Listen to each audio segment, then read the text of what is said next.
안녕하십니까. 컴마19 필기 강사 고은석입니다. 자, 2012년도 2회 스프레드 시트 일반 기출문제 풀이를 시작하겠습니다. 다음 중 원형 차트에 대한 설명으로 옳지 않은 것은, 자, 원형 차트는 무엇인지는 여러분들이 다 아실 겁니다. 자, 한번 읽어보도록 하겠습니다. 자, 항목의 값들이 항목 합계의 비율로 표시되므로 중요한 요소를 강조할 때 사용한다. 자, 한번 직접 만들어 보죠. 자, 범위 선택을 하시고요. 삽입에 가서 자, 세로막대형이라든지 꺾은선형을 만들게 되면은 여기 나와 있는 국어, 영어, 수학 계열이 다 이렇게 표시가 됩니다. 자, 그런데 자, 지우고요. 자, 원형은 좀 다르죠. 원형 같은 경우에는 국어, 영어, 수학의 계열이 있지만은 어떻습니까? 다 표시가 되는 것이 아닙니다. 다 표시되는 것이 아니고 국어면 국어, 영어면 영어 하나만 표시가 되는 거예요. 그래서 지금 현재 국어만 표시가 되었고요. 자, 국어 점수를 100분율로 해서 이 값들을 다 합을 더했을 때, 그냥 80, 100, 40, 70을 더했을 때에 그때를 100으로 봤을 때에 그때의 각각에 대해서 각각의 이름에 대한 비율을 이렇게 원형으로 나타낸 겁니다. 그래서 비율을 나타낸 것이죠. 비율. 하나의 계열에 대해서 비율을 나타낸 거고요. 이제 여기서 보시면 이제 국어 이제 그 김길동 요소, 그리고 뭐 홍길동, 최길동, 장길동 이런 각각의 요소들을 비교 판단하기 좀 쉬워요. 어떤 것이 크다, 작다라고 해서 강조하기가 좀 편합니다. 보시면은 여기 김길동, 자, 김길동 요소가 더 크다라는 것을 알 수가 있겠죠. 그래서 자, 이런 각각의 비율이라든지 각각의 요소들의 어떤 강조라든지 자, 이런 설명이 나오면은 원형 차트에 대한 설명이 맞습니다. 자, 요소를 좀 더 강조를 하고 싶다. 그럴 때는 한번 클릭하고 요소를 한 번 더 클릭을 하시면은 그 요소만 이렇게 선택이 되고요. 마우스로 이렇게 이동을 해서도 따로 떼어낼 수도 있습니다. 조각을 따로 이렇게 떼어낼 수도 있죠. 이런 식으로 또 강조를 할 수도 있습니다. 그래서 1번에 대한 설명은 맞습니다. 자, 2번 항상 한 개의 데이터 계열만을 가지고 있으므로 축이 없다. 자, 가로축이다, 세로축이다, 묶은 세로막대처럼 꺾은선형처럼 축이 없죠. 축이 없습니다. 전체 데이터에 대한 합계에 대한 비율로 그냥 단순히 표시가 되는 겁니다. 그래서 맞는 설명이죠. 그래서 한 개의 계열, 여기서는 국어가 되겠습니다. 국어에 대한 계열에 대해서 쓰면 이제 그 원형 차트로 표시를 한 거죠. 자, 차트의 각 조각을 분리할 수 있고, 자, 금방 보여드렸고요. 첫째 조각의 각을 조정할 수 있다. 자, 원형 차트의 설정을 변경을 하시려면 선택을 하시고 오른쪽 클릭하시면 되죠. 자, 데이터 계열 서식에 가셔서 여기 보시면은 첫째 조각의 각이라고 해서 현재는 회전하지 않았습니다. 있는 그대로 표시가 된 거고요. 자, 이것을 회전각을 줄 수가 있겠죠. 자, 회전각을 주게 되면은 왼쪽에 이렇게 회전이 됩니다. 자, 그래서 원형 차트에 대한 설명 중에서 1번에서 3번까지는 맞는 설명이다. 그렇게 여러분들 기억을 하셔야 됩니다. 자, 4번 보도록 하죠. 차트 계열 요소의 값들을 데이터표로 나타낼 수가 있다. 자, 데이터표는요. 자, 이 값들이 그래프에 포함이 된다는 얘기입니다. 차트에 포함이 된다는 얘기죠. 보통 우리가 세로막대형, 자, 세로막대형에서는 이 데이터표를 그대로 추가를 할 수가 있습니다. 자, 차트 도구에 가시면은 레이아웃 있고요. 레이아웃에 보시면은 레이블에 데이터표라고 있습니다. 자, 이것을 표시를 하게 되면은 이렇게 추가를 할 수가 있죠. 자, 그런데 자, 이거 지우고요.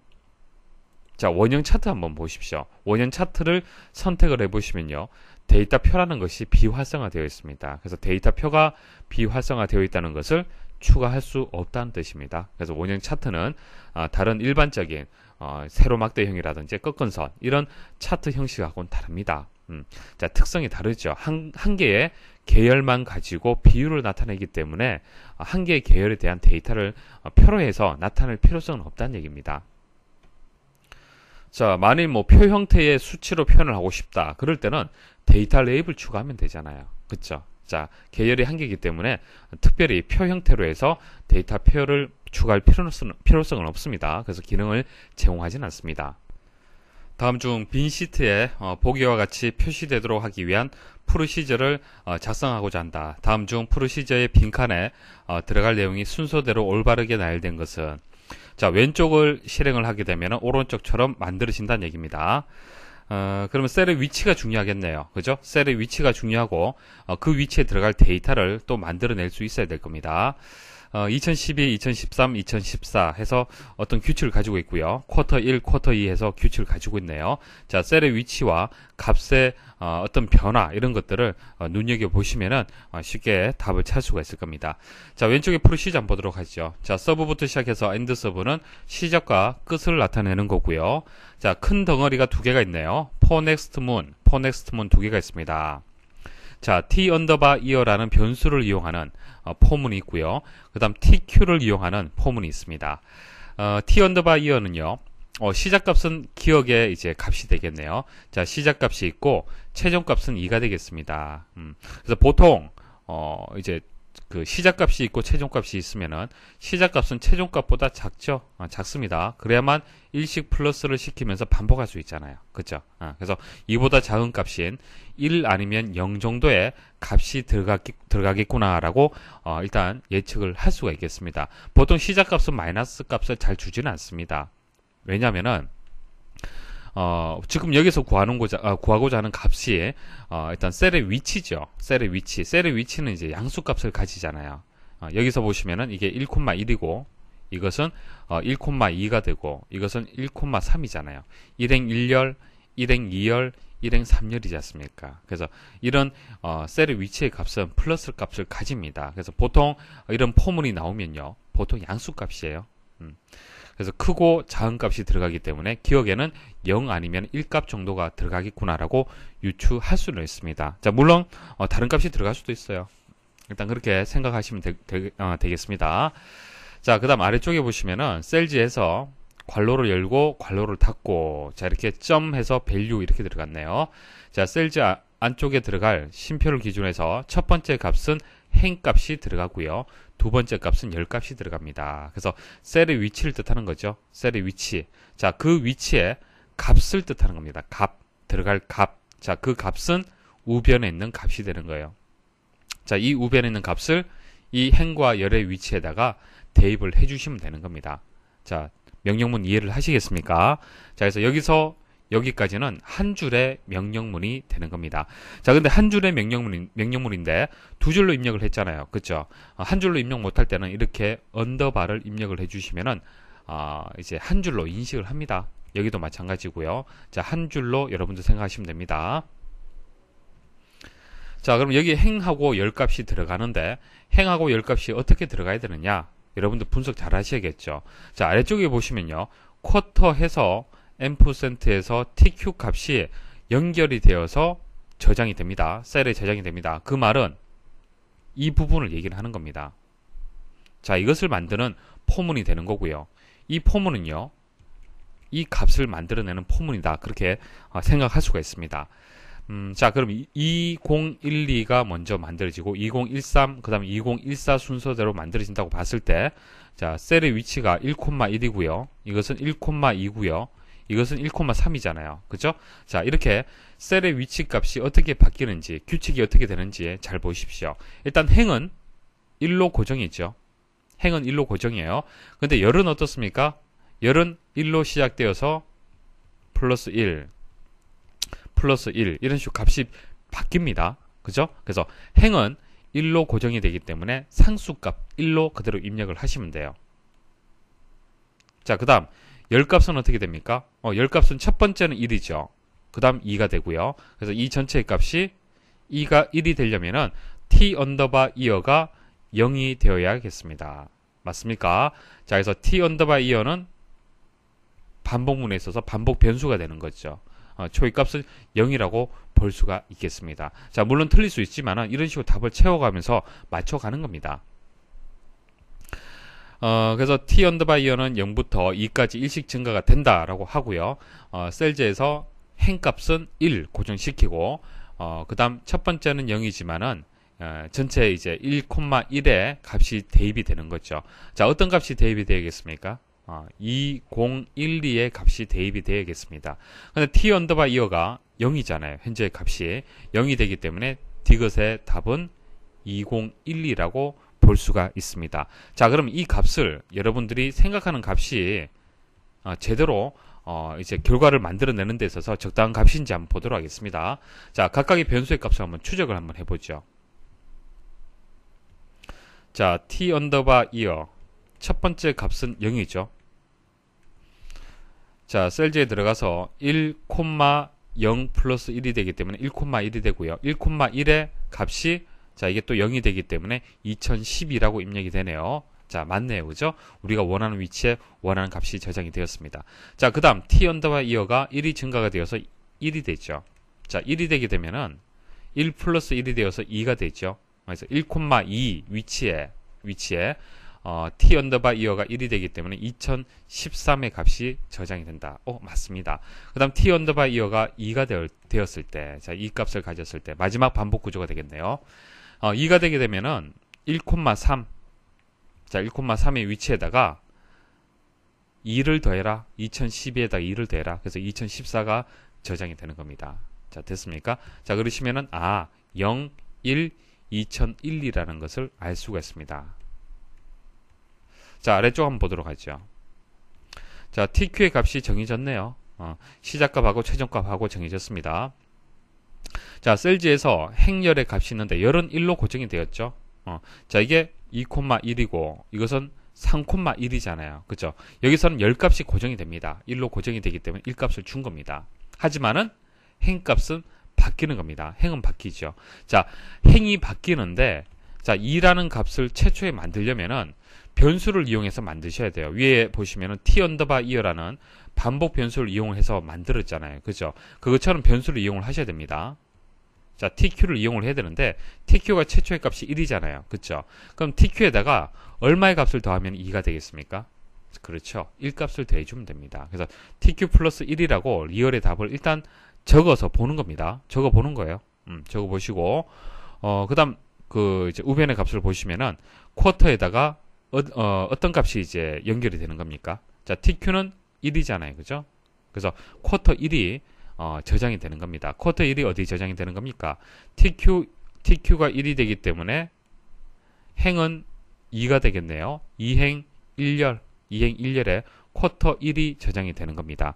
자, 그 다음 반복하게 되면은 tq는 2가 되겠죠. tq는 2가 되기 때문에 3이 되겠습니다. 3,1에다가 2가 되고 쿼터 2라고 저장이 되는 겁니다. 자, 이것처럼 왼쪽에 나와 있는 프로시저의 이런 명령문들을 잘 분석을 해서 오른쪽 값을 만들 수 있도록 한번 여러분들 유출을 해 보십시오. 그래서 최종 값을 넣어서 제대로 이제 결과가 만들어진지 보시면 되고요. 항상 찾으실 때 셀의 위치의 규칙을 잘 찾아보십시오. 규칙을 찾게 되면 거의 반 이상은 해결을 한 겁니다. 첫 번째 2012, 2013, 2014가 들어간 위치가 1행 1열, 1행 2열, 1행 3열이잖아요. 그래서 행은 고정이죠. 고정이에요. 그 다음 열은 이렇게 바뀐다는 얘기인데 바뀌는 값은 포문에서 반복 변수가 항상 바뀌잖아요. 일씩 증가되지 않습니까? 맞습니까? 그래서 반복 변수를 이용하게 되면은 또 쉽게 구할 수가 있는 거예요. 열값도. 그죠? 그래서 저장되는 값도 규칙을 잘 찾아서 규칙이 일씩 증가가 되잖아요. 그죠? 일씩 증가가 되죠. 2012로 시작이 된다면은 2012에다가 1을 더하면은 2013이 되고 다시 1을 더하면 2014가 되지 않습니까? 자, 이런 규칙을 반복 변수를 이용해서 잘 만들어 주시면 돼요. 자, 쿼터도 마찬가지입니다. 쿼터도 2행 1열, 3행 1열이 있죠. 그래서 열이 1로 고정이 되고요. 행 같은 경우에는 또 일씩 증가가 됩니다. 그래서 반복되는 변수를 이용을 해서 그렇게 또 행값을 만들어 내시면 되겠습니다. 자, 이 문제가 어렵다라고 느끼시는 분들은 일단 답을 채우십시오. 답을 채워서 각각의 변수의 값이 제대로 만들어지는지 한번 보십시오. 보시고 그리고 지나가셔도 됩니다. 출제가 된다 그러면은 유사하게 출제가 될 겁니다. 그래서 대입을 해서 결과가 이렇게 만들어지는 거구나 라는 정도까지는 여러분 체크하시고 다음 문제로 넘어가셔야 됩니다. 다음 중 엑셀의 각종 데이터 입력에 관한 설명으로 옳지 않은 것은 자, 1번 오늘 날짜를 간단히 입력하기 위해서는 today 함수나 컨트롤 세미콜론을 누르면 된다. 자, 공부하실 때는 직접 입력을 해보시면 되겠죠. 자, today 하고 여기까지 입력하시고 엔터 누르시면 안 되죠. 자, 괄호를 열고 닫고까지 입력을 하셔야만 함수 입력이 되는 겁니다. 자, 엔터 입력하게 되면은 현재 날짜를 보실 수가 있습니다. 자, 컨트롤 세미콜론. 자, 컨트롤 누르고요. 세미콜론. 자, 세미콜론 한번 눌러보세요. 자, 누르시면은 날짜 나오죠. 자, 컨트롤 누르고요. 시프트 누르고 세미콜론 누르면 어떻게 됩니까? 시간이죠. 자, 이런 식으로 해서 이제 결과가 만들어진다는 것을 여러분들 알고 계셔야 됩니다. 자, 이런 것은 좀 암기를 하실 필요가 있겠죠. 뭐 투데이 함수라는 것은 날짜하고 관련된다는 것을 아실 거고, 컨트롤 누르고 콜론인지 세미콜론인지 여러분들 혼란 느낄 수 있습니다. 그래서 날짜 하게 되면은 세미콜론, 날짜 세미콜론 이런 식으로 기억을 하셔야 됩니다. 2번 시간 데이터는 콜론으로 시분초를 구분하여 입력한다. 자, 2시 2분 2초다. 자, 콜론으로 해서 엔터 입력을 해야만 시간 데이터로 인식을 하는 겁니다. 맞는 얘기죠. 자, 3번 범위를 지정하고 데이터를 입력한 후 컨트롤 알트 엔터를 누르면 동일한 데이터가 한 번에 입력된다. 자, 입력을 해볼게요. 자, 입력을 하실 때 그냥 하나의 셀이 선택되어 있는 상태에서 입력을 하면은 하나의 셀밖에 입력이 안 됩니다. 하지만은 범위를 선택을 하시고요. 자, 입력을 하시고 컨트롤 알트 딜리트가 아니고요. 컨트롤 하고 그냥 컨트롤 알트 엔터가 아니고요. 컨트롤 누르고 엔터 누르시면 됩니다. 그래서 컨트롤 누르고 엔터가 되는 것이지 알트는 아닙니다. 여러분들 이런 것은 암기를 할 수밖에 없어요. 그렇죠? 평소에 연습을 좀 하시는 그런 방법밖에 없습니다. 그래서 컨트롤 엔터라고 기억을 하셔야 되고요. 자, 또 하나 만일 한 줄에다가 지금 이제 그 셀 하나에 한 줄로 입력을 할 수밖에 없잖아요. 그죠? 자, 이것을 두 줄로 입력하고 싶다. 가능하죠? 누르시고 이 상태에서 Alt 엔터 누르십시오. Alt 엔터 누르시면은 줄 바꿈이 됩니다. 셀 내에서 줄을 바꿀 때는 Alt 엔터가 되는 거예요. 아시겠죠? 자, first 이렇게 입력을 하시면은 두 줄로 입력을 할 수 있습니다. 그래서 컨트롤 엔터는 동일한 범위를 지정을 하고 동일한 데이터를 한 번에 입력할 때 컨트롤 엔터가 되는 거고요. 줄 바꿈을 할 때는 Alt 엔터가 되는 겁니다. 4번 날짜 데이터 입력 시 연도를 생략하고 월일만 입력하면 자동으로 올해의 연도가 추가되어 입력된다. 자, 7월 23일이다. 그리고 엔터 한번 입력을 해볼게요. 자, 엔터를 입력하게 되면은 지금 7월 23일이라고만 표시가 되는데요. 오른쪽 클릭 한번 해보십시오. 자, 셀 서식에 가시면은 자, 날짜 형식에 가시면요. 2012년 7월 23일이라고 보여집니다. 지금 보여지는 7월 23일 형식은요. 단지 날짜 데이터가 이런 형식으로 보여지는 거죠. 실제 입력되는 것은 연도가 같이 입력되었다라고 보셔야 됩니다. 그래서 올해의 연도가 같이 입력이 되었다. 그렇게 보시면 됩니다. 자, 날짜 형식을 변경해 보시면 아시겠지만 연도까지 같이 표시가 됩니다. 자, 데이터 입력과 관련된 기타 사항 같이 한번 또 보도록 하겠습니다. 자, 범위 지정하시고요. 여기서 엔터 한번 눌러 보십시오. 자, 엔터 누르시면은 자, 하얀색으로 위치가 바뀌는 것이 보이십니까? 자, 셀의 위치가 바뀌는데 어떻게 바뀌는 거예요? 범위 내에서만 셀 포인트가 이동이 된다는 것을 알 수가 있습니다. 자, 그다음 셀을 선택하고 Alt 키 누르고요. 방향키를 누르면요. 같은 열에 입력된 문자열의 목록이 표시가 된다.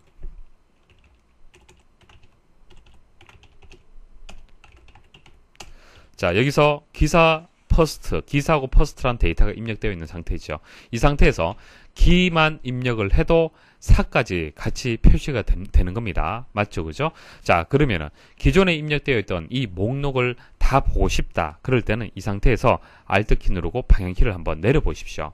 자, 방향키를 한번 아래쪽 방향으로 내려보시면은 이렇게 기사 퍼스트라고 나옵니다. 두 개의 데이터가 나오고 여기서 엔터 입력하시면은 선택할 수 있습니다. 무슨 말인지 이해를 하시겠습니까? 자, 컴말이라고 입력이 되었다.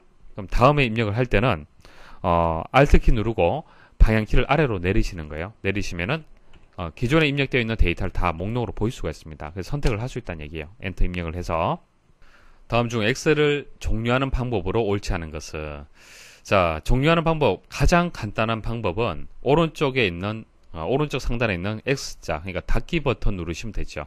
닫기 단추 누르시면 이제 그 종료가 됩니다. 이건 가장 기본적인 방법이고요. 자, 2번하고 3번은 이제 오피스 단추를 이용한 종료하는 방법인데 보여드리겠습니다. 자, 오피스 단추를 클릭을 하시면요. 여기 엑셀 끝내기라고 있습니다. 자, 이거 누르시면 또 엑셀이 끝나는 거예요. 그래서 가장 기본적인 방법은 X 누르셔도 되고, 아니면 오피스 단추 누르시고 엑셀 끝내기 하셔도 됩니다. 아니면 오피스 단추를 더블 클릭하십시오. 자, 더블 클릭하시면 또 종료 시킬 수가 있습니다.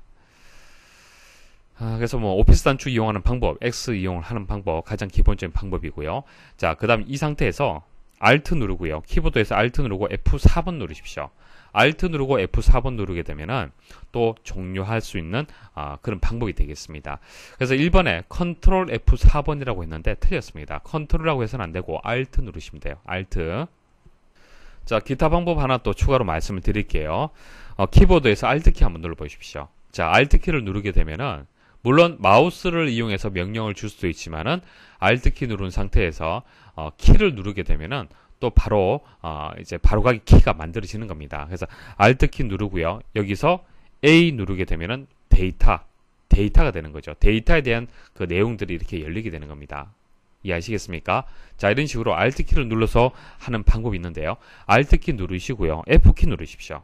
자, F 키 누르시면은 오피스 단추가 실행이 됩니다.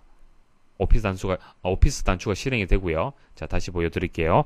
Alt F 누르시고, 자, 그 다음 엑셀 끝내기 누르시려면은 X 누르시면 돼요. X 누르시거나 여기서 마우스로 클릭을 하시면 됩니다. 자, 됐죠? 한번 연습을 한번 해보십시오. 다음과 같은 조건을 만족하는 사용자 지정 셀 서식을 작성한 것으로 옳은 것은, 자, 사용자 지정 셀 서식, 여러분들이 원하는 형식으로 얼마든지 바꿀 수가 있습니다. 자, 조건이 이렇게 나왔고요. 결과는 이제 1번이 이제 정답인데요. 설명을 드리겠습니다. 사용자 지정 셀 서식을 지정을 하실 때 주의할 점은 세미콜론을 기준해서 첫 번째는 양수의 조건, 그 다음 음수, 영값, 그 다음 텍스트가 되는 거죠. 텍스트 자리가 되겠습니다.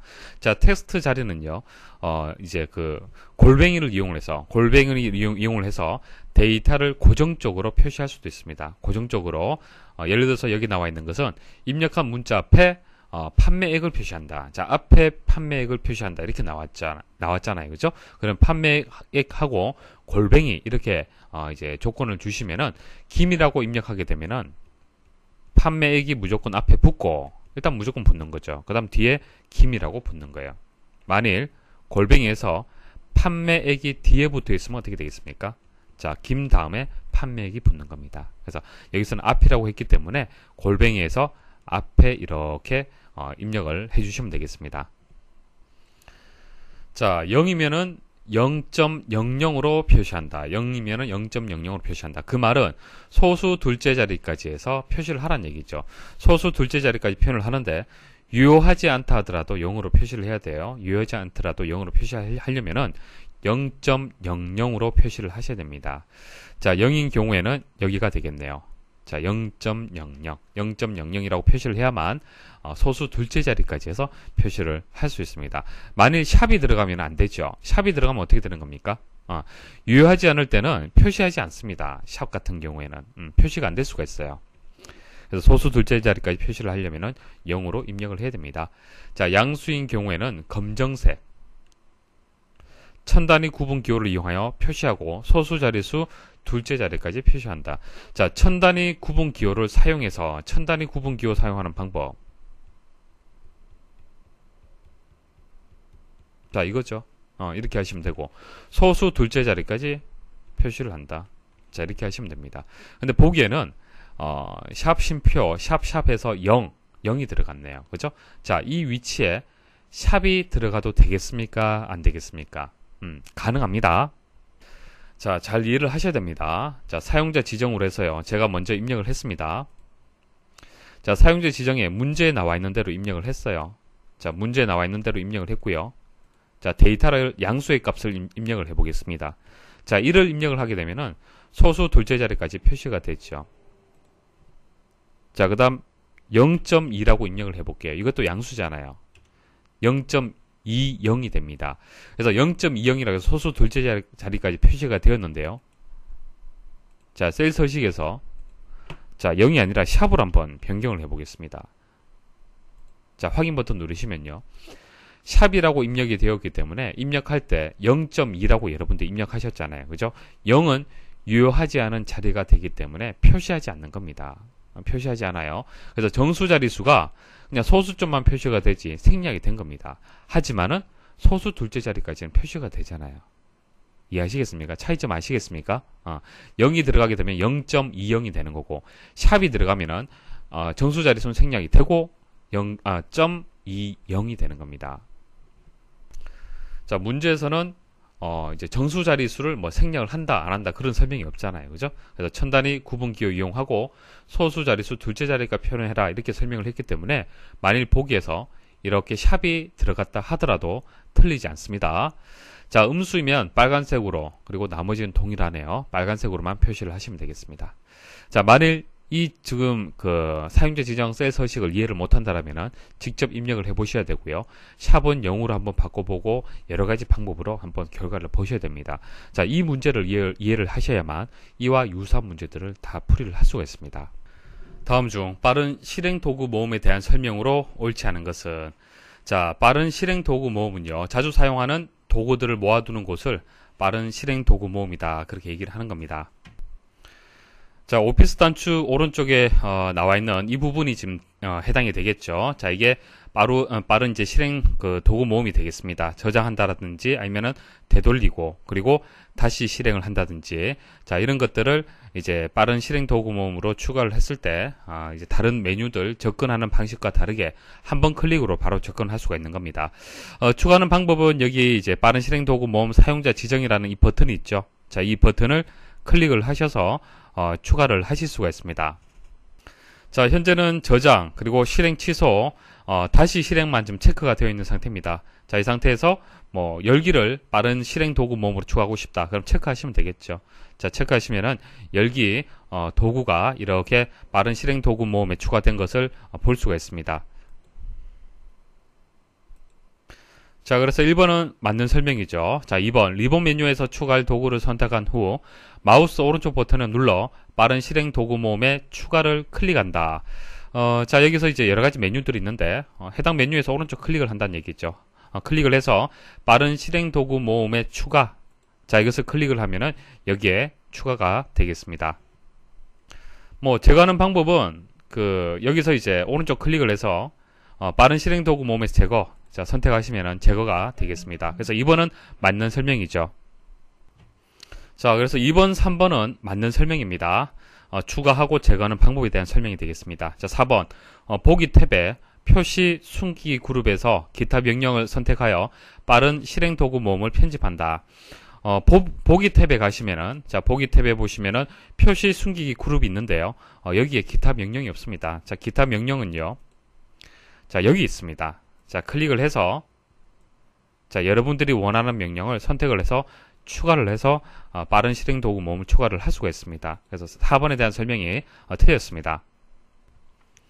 다음 시트에 A 9번째 셀에 수식이 이렇게 입력했을 때에 결과값으로 옳은 것은, 자, 옵셋에 대한 함수 문제가 되겠습니다. 자, 옵셋의 일단 정의 아셔야겠죠.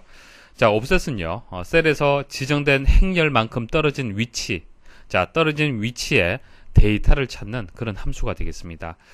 문제에서 인수는 이제 3개의 값이 인수로 주어졌고요. 일반적인 이제 그 양식은요, 일반적인 형식은 이제 인수가 이제 이렇게 5개가 들어갑니다. 5개가 들어가는데 3개가 들어갔을 때는 높이하고 너비가 생략된 겁니다. 자, 높이하고 너비가 생략된 거고요. 첫 번째는 시작할 셀 그리고 행렬 값이 되겠습니다. 자, 옵셋은 금방 말씀드린 것처럼 셀에서 지정된 행렬만큼 떨어진 위치를 얘기를 하는 겁니다. 그래서 반드시 시작할 셀이 반드시 인수로 필요하겠죠. 무조건 인수를 외우지 마시고요. 옵셋이라는 함수를 연상을 했을 때 어떤 인수가 필요하겠다, 자, 그런 식으로 접근하시면은 좀 더 기억하기 쉬울 겁니다. 그래서 시작할 셀이 먼저 들어가 주는 거예요. 시작할 셀. 그래서 여기 예시 먼저 말씀을 드리면은 A 첫 번째 셀이다. 그럼 A 첫 번째 셀에서 시작이 되는 거예요. 시작이 되고 그 다음 행렬이 들어가는 거죠. 자, 이동할 행렬. 자, 행은 3. 하나, 둘, 셋. 자, 3행이 이동이 되고요. 그 다음 2개의 열이 이동이 됩니다. 하나, 둘. 자, 이 위치가 되겠죠. 자, 이 위치에 데이터를 찾게 되는 겁니다. 그런데 이제 높이와 너비가 있습니다. 높이는 1이고 너비가 2라고 했기 때문에 이 영역의 데이터를 찾는 겁니다. 아시겠죠? 자, 근데 이 문제에서는 높이와 너비가 생략이 되었습니다. 그래서 이것은 시작할 셀. 자, 그 다음 이거 행열이 되는 거죠. 행열. 자, 하나, 둘, 셋. 그 다음 여기서 하나, 둘, 셋 해서 D 네 번째 셀이 되는 거예요. 자, 이 문제에서 D 네 번째 셀은 어디입니까? 여기 있네요. 그죠? 그래서 92가 정답이 되겠습니다. 다음 시트에서 A 첫 번째에서 G 세 번째 영역을, 자, A 첫 번째에서, 자, G 세 번째, 자, 여기까지네요. 자, 이 부분을 얘기를 하는 겁니다. 자, 이 영역을 제목으로 설정하여 매 페이지마다 반복 인쇄하기 위한 페이지 설정 방법으로 옳은 것은, 자, 문제에서 얘기하는 것이 이런 겁니다. 실제 데이터들은 이 부분이죠. 이 부분들이 실제 데이터고요. 이것은 각각 이제 항목에 대한 그 필드명이 되는 겁니다. 그 다음에 제목이 있죠. 자, 이 부분, 이 영역을 매 페이지마다 인쇄를 하겠다라는 뜻은 어떤 의미냐면은 데이터가 이렇게 길게 이렇게 많아요. 많을 경우에는 한 페이지에 다 인쇄가 안 되잖아요. 만약 한 페이지가 여기서 잘린다라고 봤을 때 이 뒤에 있는 내용들이 이 필드명과, 자, 이 필드명, 항목명 하고요. 그 다음 이 제목이 인쇄가 안 되죠. 첫 번째 페이지에는 이 내용이 인쇄가 되지만은 두 번째 페이지에서는 이 내용 없이 실제 데이터들만 인쇄가 될 겁니다. 그럼 이 데이터들이, 자, 어떤 이름인지 어떤 항목명을 가지고 있는지 판단하기가 어렵잖아요. 그래서 두 번째 페이지에도 이 내용을 그대로 인쇄를 하겠다는 얘기예요.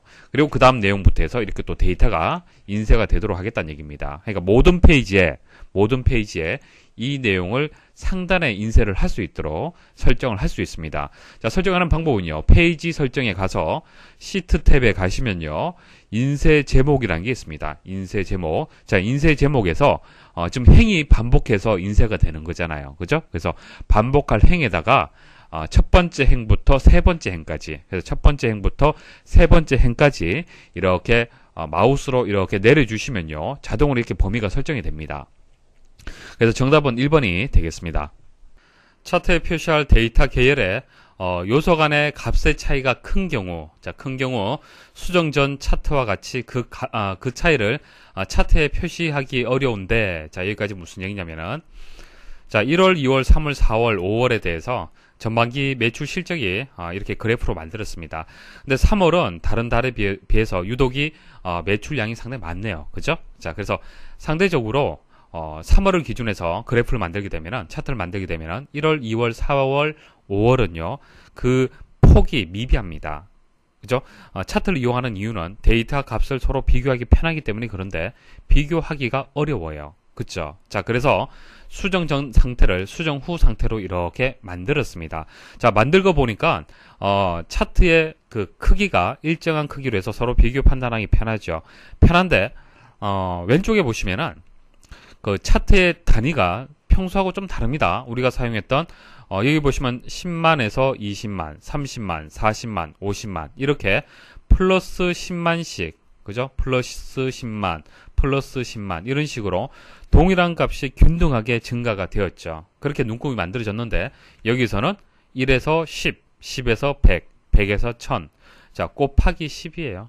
곱하기 10. 더하기 10만이 아니라 여기서는 곱하기 10이 된 겁니다. 자, 이와 같이 설정을 하는 방법을 이 문제에서 묻는 거예요. 자, 수정 후 차트처럼 변경하면 값의 차이를 표시할 수 있게 된다. 다음 중 수정 전 차트를 수정 후와 같이 변경하기 위한 축 옵션으로 옳은 것은? 자, 세로막대형으로 한번 만들어 보겠습니다.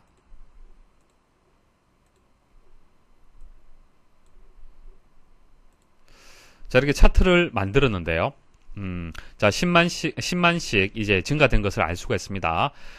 여기서 축소식에 이동을 하겠습니다. 축소식에 가시려면은 이제 이 눈금에 있는 부분에서 여기서 오른쪽 클릭하시면 되겠죠. 오른쪽 클릭하시면은 축소식 메뉴가 나옵니다. 자, 항상 수정하려는, 변경하려는 해당 그 범위에서 오른쪽 버튼 클릭하시면 됩니다. 자, 오른쪽 버튼 클릭을 하시면요. 눈금에 대해서, 축 옵션에 대해서 설정할 수 있는 부분이 있습니다. 자, 여기서 로고 눈금 간격. 자, 이것을 체크를 하십시오. 자, 체크하시면은 기준이 10이라고 되었죠. 10으로 된 것은 곱하기 10이라는 얘기입니다. 만일 100이라고 주게 되면은 곱하기 100이 되는 거예요. 그러니까 눈금의 단위가 100씩 곱해서 눈금의 단위가 만들어지는 겁니다. 그래서 문제에서는 자, 축서식에서 선택하시고 오른쪽 클릭. 자, 10으로 지정을 해서 곱하기 10 형태로 해서 눈금을 만들었었죠. 자, 그래서 정답은 2번이 되겠습니다. 다음 중 매크로 기록과 실행에 관련된 항목들의 설명으로 옳지 않은 것은, 자, 매크로를 실행을 하면서 제가 설명을 하나하나 드리겠습니다. 자, 매크로라는 것은 반복 작업과 빈번하게 행하는 일련의 조작을 자동으로 실행할 수 있도록 해주는 그런 이제 기능을 매크로라고 얘기를 합니다. 자, 매크로 기록하는 방법 말씀을 드릴게요. 자, 개발도구 탭에 가시면은 매크로 기록이라는 버튼이 있습니다. 자, 이것을 클릭을 하고요. 그럼 매크로 이름을 정의할 수 있고요. 그리고 바로하기 키를 정의를 할 수가 있습니다. 자, 바로하기 키는 영문으로 입력이 됩니다. 영문으로 입력이 되는데 대소문자 상관없어요. 소문자는 키보드에서 그대로 입력하시면 되고, 대문자를 입력을 할 때는 어떻게 입력합니까? Shift 키하고 같이 눌러주시면 됐죠. 자, Shift 키하고 같이 A 누르시면은 컨트롤 시프트 A 이렇게 됩니다. 그러니까 소문자는 그냥 영문 소문자 입력하면 되고요. 이제 대문자 입력할 때는 시프트 키를 같이 눌러주시면 되는 겁니다. 그래서 4번에 보시면은 매크로 실행을 위한 바로하기 키는 컨트롤 플러스 영문 소문자 또는 컨트롤 시프트 영문 대문자라고 되어 있잖아요. 이거 맞는 설명이죠. 자, 이런 식으로 해서 바로하기 키도 정의를 할 수가 있고요. 자, 그다음 매크로 저장 위치가 있습니다. 자, 이 세 가지가 있습니다. 세 가지가 있는데 현재 통합 문서가 기본입니다. 기본적으로 저장되는 위치가 현재 통합 문서예요. 자, 현재 작업하고 있는 이 통합 문서에서만 이용할 수 있도록 그렇게 매크로가 만들어진다는 뜻입니다. 자, 그래서 3번에 대한 설명도 맞다는 얘기예요. 매크로 기록 기능을 이용할 때 기본 저장 위치는 현재 통합 문서가 된다라는 설명이 맞습니다. 자, 여기까지 하고요. 확인 버튼 한번 눌러볼게요. 그럼 지금부터는 작업하는 내용들이 그대로 매크로에 저장이 됩니다. 자, 현재 A 첫 번째 셀에 있는데요. 간단한 매크로 한번 만들어 볼게요. 자, 여기에다가 이제 셀의 위치를 C의 첫 번째 셀로 이렇게 이동하는 매크로를 만들어 보겠습니다. 자, 금방 제가 클릭을 했잖아요. 이동을 했습니다. 그럼 여기까지만 기록을 하겠다라고 해서 기록 중지를 누르시면 됩니다. 자, 그리고 이제 매크로를 실행하는 방법, 여러 가지 방법이 있는데요. 자, 매크로 이 부분을 클릭을 해서 좀 전 만들었던 매크로2, 자, 이것을 실행 버튼 눌러서 실행을 할 수 있습니다. 자, 이렇게 실행할 수도 있고요. 자, 그 다음 방법은 좀 전에 바로가기 키를 만들었죠. 컨트롤 시프트 A로 만들었습니다. 그래서 컨트롤 시프트 A 누르게 되면은 자동으로 C 첫 번째 셀로 이동이 됩니다. 자, 이렇게 두 가지 방법이 기본 방법이에요. 자, 이 방법 외에도 자, 비주얼 베이직에서 자, 비주얼 베이직 VBA 편집기죠. 자, 비주얼 베이직 이 창에서 현재 여기서부터 여기까지가 조금 전 여러분들이 만드신 매크로의 내용이 되는 겁니다. 매크로 내용이에요. 레인지에서 C의 첫 번째를 셀렉트 해라 라는 내용이 되겠습니다. 이것을 그냥 실행 클릭을 하게 되면 또 실행이 돼요. 자, 보세요. 자, 셀의 위치를 적당한 데 이동을 하고요. 자, 실행을 해보겠습니다. 자, 클릭을 하면은 C의 첫 번째로 이동이 됐죠.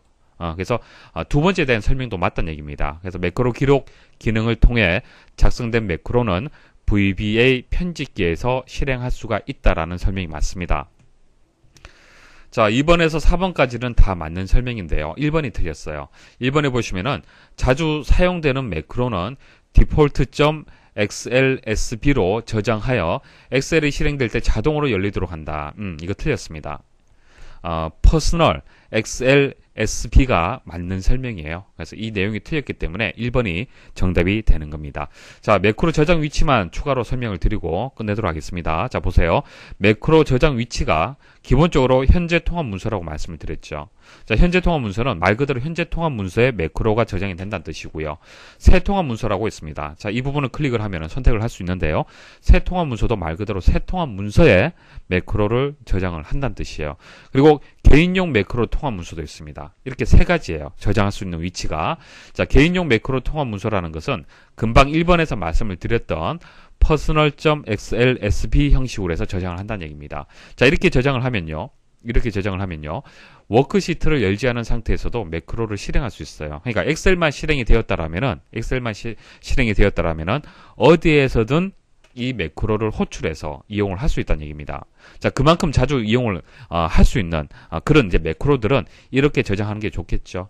그래서 엑셀이 실행될 때 자동으로 이제 열리도록 하는 그런 이제 매크로를 personal.xlsb 개인용 매크로 통합 문서라고 하는 겁니다. 아래 시트에서 고급 필터 기능을 이용하여 수량이 전체 평균보다 크면서 거래일자가 1월인 데이터를 추출하려고 한다. 다음 중 고급 필터의 조건식으로 옳은 것은? 자, 필터에는 자동 필터가 있고 고급 필터가 있습니다. 일단 필터에 대한 개념 설명드리고 문제 풀이하겠습니다. 자, 필터라는 것은 내가 원하는 데이터만 추출하는 겁니다. 가장 기본적인 방법은 자동 필터가 되겠죠. 만일 수량이 20 이상인 데이터만 보고 싶다. 그러면 수량에 가서 숫자 필터에 가서 자, 보다 큼 만일 20보다 크다 혹은 20보다 크거나 같다 뭐 이런 조건을 얼마든지 여러분들 선택할 수 있습니다. 확인 버튼 누르시면은 수량이 20 이상인 경우만 이렇게 검색이 되었습니다. 자, 이게 필터의 기능이 되는 거죠. 그래서 자동 필터는 간단한 조건일 때는 자동 필터 이용을 하시면 되고요. 좀 복잡한 조건이 나올 때는 고급 필터를 이용하는 게 쉽습니다. 그래서 시험에는 자동 필터는 사실 시험에 나올 게 그렇게 많이 없고요. 고급 필터가 주로 시험에 출제가 됩니다. 자, 금방 말씀드렸던 자동 필터를 이용해서 수량이 20 이상이라는 조건 처리를 고급 필터를 이용해서 한번 만들어 보겠습니다. 자, 고급 필터를 누르시면은 이렇게 고급 필터 대화 상자가 나오고요. 첫 번째는 이제 목록의 범위를 지정을 해야 됩니다. 자, 목록의 범위 지정하시고 그 다음 조건은 별도로 표 외에 데이터 외에 이제 조건을 직접 입력을 하셔야 돼요. 조건 입력을 하시고요. 조건의 범위도 선택을 하셔야 됩니다. 자, 그리고 확인 버튼 누르시면 됩니다. 자, 20 이상의 조건을 만족하는 그때의 데이터들만 이렇게 보실 수가 있습니다. 자, 그다음 조건이 두 개 있을 때 수량이 20 이상, 단가가 85만 6천 이상일 때. 자, 이것도 뭐 어려운 거 아니죠. 자, 값들의 범위 선택하시고 자, 조건의 범위 자, 두 가지 조건을 동시에 만족하기 때문에 같은 행에 입력을 했습니다. 그리고 데이터의 항목의 이름은 이 표에 나와 있는 항목의 이름, 수량하고 단가 그대로 입력하시면 돼요. 자, 확인 버튼 누르시면은 수량이 20 이상 그리고 단가 85만 6천 이상인 이 두 가지 조건을 모두 만족할 때 이제 데이터를 보실 수가 있습니다. 자, 그래서 크다, 작다라는 조건은 고급 필터에서 가장 기본적인 조건이에요. 기본적인 조건이고요. 문제는 좀 다릅니다. 자, 문제 잘 보세요. 수량이 전체 평균보다 크면서 거래일자가 1월이다. 자, 여기에 들어있는 데이터만 가지고 바로 구할 수 있는 것이 아닙니다. 자, 전체 평균이라는 것을 구해야 되는 거죠. 그러니까 수량에서 자, 이 전체 수량을 가지고 전체 평균을 계산할 수 있어야 되고요. 자, 거래일자가 1월이다. 자, 거래일자는 연, 월, 일로 되어 있는데 여기서 월만 또 추출해서 또 필요한 거예요. 그래서 여기에 나와 있는 데이터만 가지고는 만들 수가 없습니다. 그래서 함수라든지 어떤 계산식이 들어갈 수밖에 없습니다. 그것을 우리는 고급 조건 지정이라고 얘기를 하는 겁니다. 자, 기본 조건 지정은 간단해요. 조금 전 보여드린 것처럼 뭐 크다 작다 뭐 같은 행에 AND인 경우에는 같은 행에 OR인 경우에는 다른 행에 조건을 주시면 됩니다. 그래서 쉬운데 고급 조건 지정은 개념 이해를 잘 하셔야 됩니다. 자, 이 조건을 만족할 수 있도록 하시려면은 일단 이 평균을 구하셔야겠죠. 평균 구하셔야 되고요. 이 평균 값을 가지고 10하고 비교 판단하고 15하고 비교 판단, 20하고 비교 판단을 해서 yes냐, no냐, true냐, false냐 결과가 나올 겁니다. 맞습니까? 자, 그 결과하고 그 다음 거래 일자에서 월만 추출을 해서 자, 이 월값이 1이냐 1이 아니냐라는 조건을 비교 판단하는 거죠. 그래서 이것을 조건 비교 판단하고 이것도 조건 비교 판단해서 AND로 연결을 해줘야 됩니다. 그래서 정답은 이제 여기서 이제 4번이 이제 정답이 됩니다. 4번이 정답이 되는데요. 일단 평균 먼저 한번 보도록 하죠. 자, 평균을 이제 조건을 주실 때 에버리지 함수가 들어가야 된다는 것은 당연하죠. 자, 평균을 구하는 함수가 들어가줘야 됩니다. 자, 여기서 여기까지의 함수를 일단 구해야 되는 거죠. 구해야 되고 이 함수의 값이 현재 수량의 값보다 크냐, 수량이 전체 평균보다 크냐라는 것이 조건이잖아요. 그렇죠? 그래서 현재 수량은 이렇게 D, 그러니까 열이 되겠죠. 자, 열 같은 경우에는 고정을 했고요. 절대 참조를 했고요. 행을 뜻하는 2는 상대 참조할 수 있도록 달러 표시가 없습니다. 자, 왜 이렇게 혼합 참조로 표시를 했을까요? 왜 그렇습니까? 자, 행은요. 현재는 10에 위치해 있지만은 다음에는 세 번째 행, 네 번째 행, 다섯 번째 행 이런 식으로 행이 계속 바뀌어야 됩니다. 맞습니까? 자, 비교 판단하면서 그 결과를 만족하느냐 다 확인을 해야 되잖아요. 두 번째 행부터 열 번째 행까지 다 비교 판단해야 되잖아요. 그렇죠? 그래서 상대 참조를 해야 되는 거예요. 행은 행은 상대 참조하고 D 열은 이제 고정, 그러니까 절대 참조를 하면 되는 겁니다. 자, 주의하셔야겠죠. 이렇게 입력을 하셔야 돼요. 자, 그다음 월 같은 경우에도 마찬가지입니다. 월 이제 시기 함수를 이용해서 시기 들어가 주는 거죠. 먼스 함수를 이용을 해서 A 두 번째 셀에 있는 월만 추출을 해라. 월만 추출해서 1하고 같으냐 비교 판단하는 거죠. 자, 비교 판단할 때 A 두 번째 셀도 마찬가지입니다. 이제 행은 계속 비교 판단을 해야 되기 때문에 이동을 하면서 비교 판단을 해야 되기 때문에 상대 참조를 하는 거고요. A 같은 경우에는 고정을 시켜주시면 됩니다. 자, 여기에 조건을 문제와 동일하게 정답과 동일하게 제가 입력을 했습니다. 자, 고급 필터 한번 적용을 해볼게요. 자, 범위 선택하시고 자, 조건 설정해 주시고 자, 확인 버튼 누르겠습니다. 확인 버튼 누르시면은 문제 조건을 만족할 때 그때의 값만 보실 수가 있습니다. 자, 수량이 20, 25라고 되어 있는데 평균을 보시면요. 범위 선택하시면 평균이 여기 나와 있죠.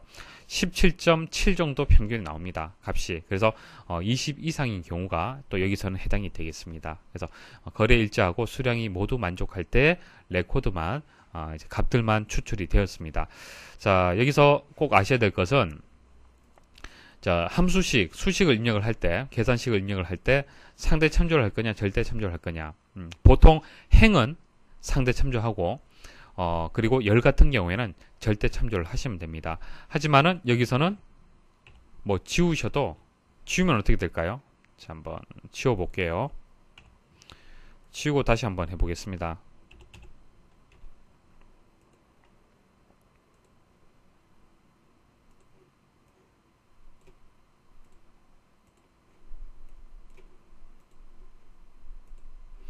자, 지워도 상관이 없죠.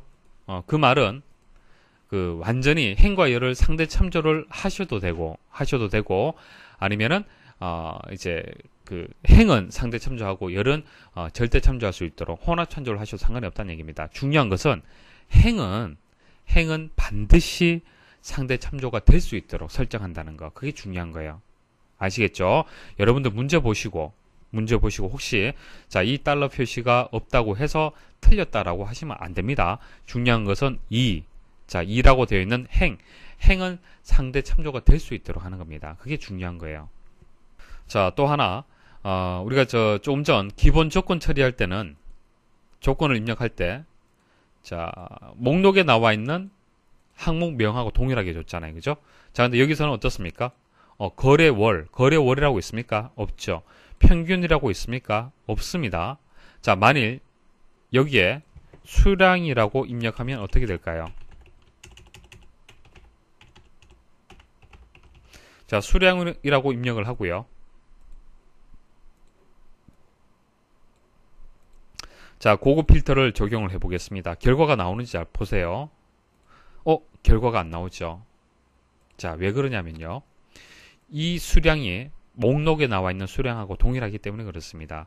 자, 지금 현재 이 조건은요, 함수식을 이용한 겁니다. 함수를 이용한 거예요. 그래서 함수를 이용을 해서 평균값을 구해서 그 평균값으로 현재의 수량값하고 비교를 하는 겁니다.